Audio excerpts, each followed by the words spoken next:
Welcome to our first travelling stuck adventure. With international travel off the cards at present, we decided to take a little trip closer to home. Tangalooma Resort is located on Moreton Island, which is the world's third largest sand island. To get to Moreton Island, you get a ferry from Pinkenba in Brisbane.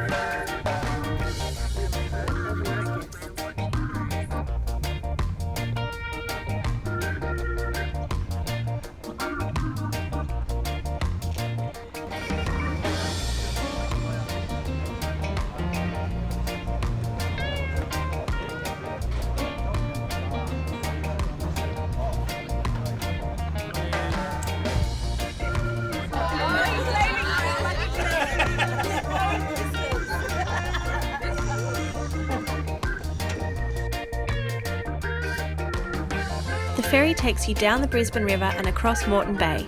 It takes about 75 minutes, but the bar does open shortly after the safety briefing, just in case you want to get the party started.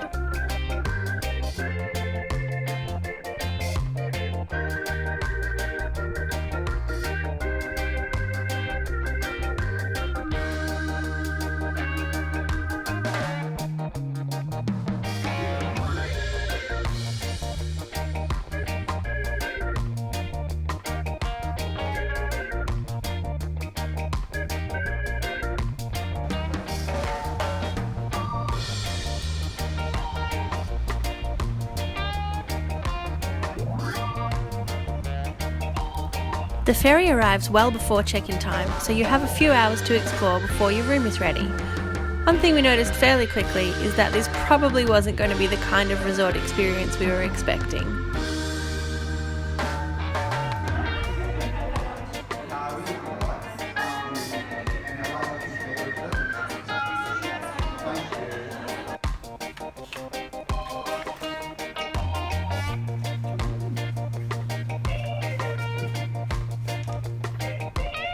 We were pretty happy with the room though. We paid a little extra to make sure that we had a big comfy bed and this balcony with the amazing view. Perfect for the beautiful sunsets.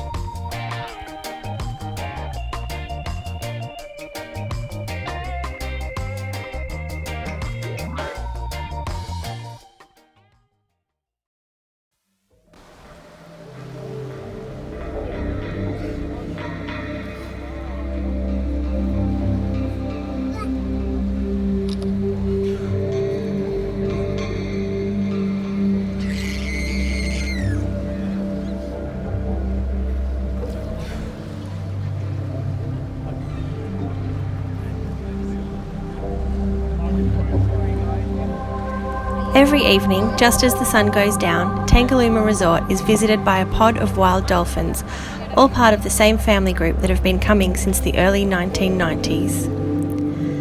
The original dolphin, Beauty, was gradually taught to hand feed by resort owner Betty Osborne, and over the years, Beauty's children, grandchildren and great-grandchildren have continued to visit on whichever nights they choose.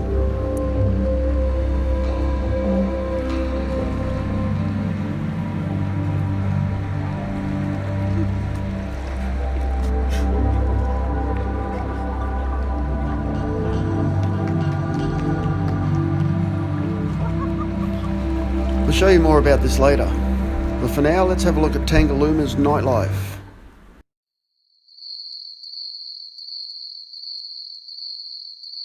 Yep, there isn't any, but you can grab a bite for dinner at the beach cafe with a beer or two and maybe a quick game of pool before things close down around 8 p.m.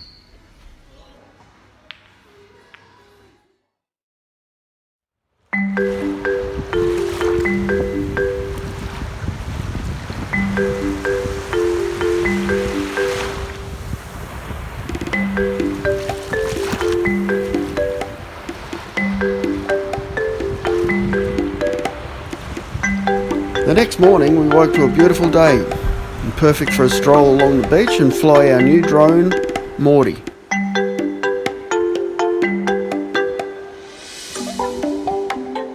Drone flying isn't technically permitted around the resort, so we headed north to the Tangalooma shipwrecks, about a 20-minute walk.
It was then time to head to the pier and jump back on the boat for a lovely romantic lunch and a spot of whale watching. It's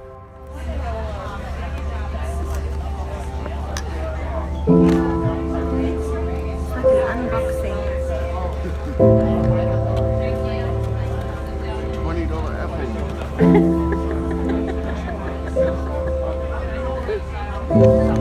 What else?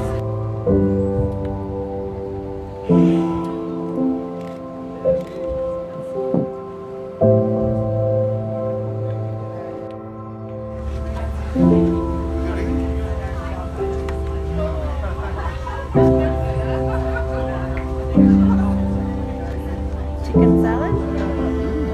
Thank you.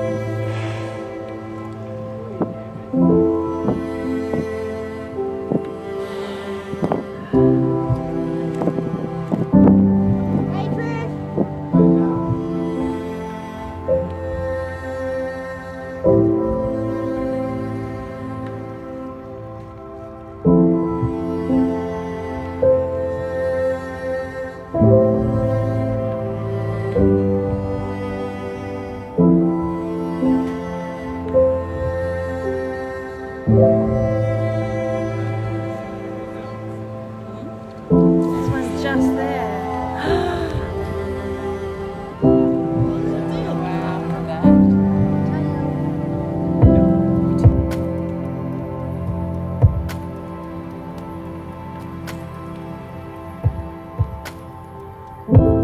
We spent some time floating in the bay with some mother whales and their calves on their first migration, and then the boat took us past Flinders Reef into the open ocean to chase some adolescent males that were putting on a bit of a show.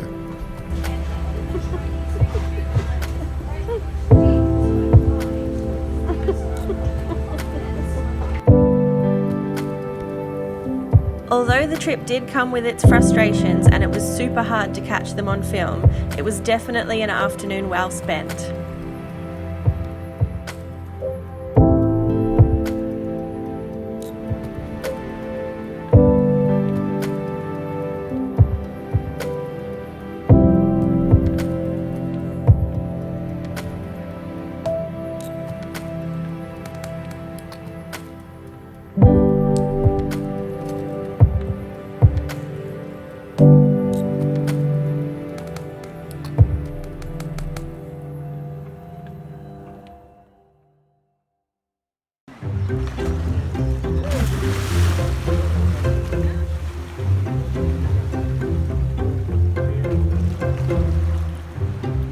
back from the whale tour, and not long after we caught the first of the dolphins arriving just before sunset.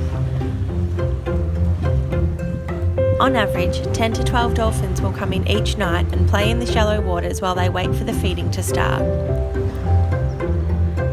The hand feeding program is run to strict eco-sustainable protocols. There is a limit on the number of guests that are able to enter the water each night, and the dolphins are closely monitored to make sure they only receive a small amount of fish, roughly 10% of their daily food needs on any visit. This ensures that they continue to spend their days in the surrounding oceans, hunting their natural prey just the same as any other dolphin would.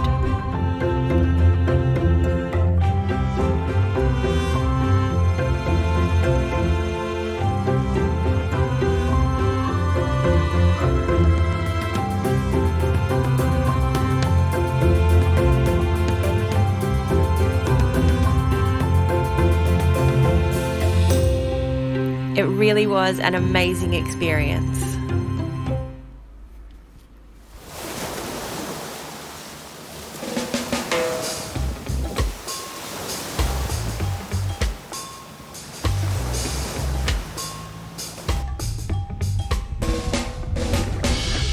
We woke the next morning to another beautiful day, and with no set plans, Emma decided to take advantage of the many activities on offer and joined a snorkel tour around the Tangalooma shipwrecks.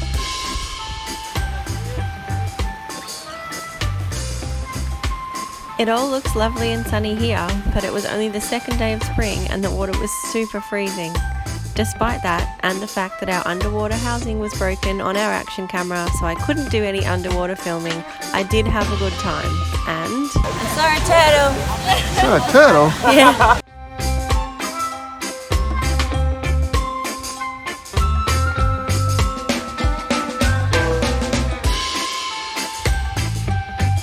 Even though it wasn't quite the island holiday we were expecting, we did have some fun, did some great activities and made some friends for life.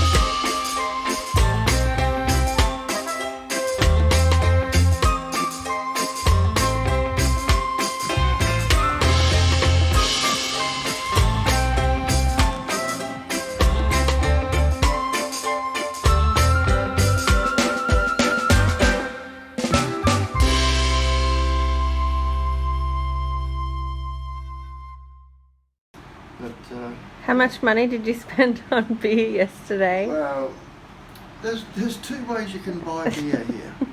You can That's buy not the question that I asked. I asked how much money did you spend on beer yesterday? I don't have to elaborate.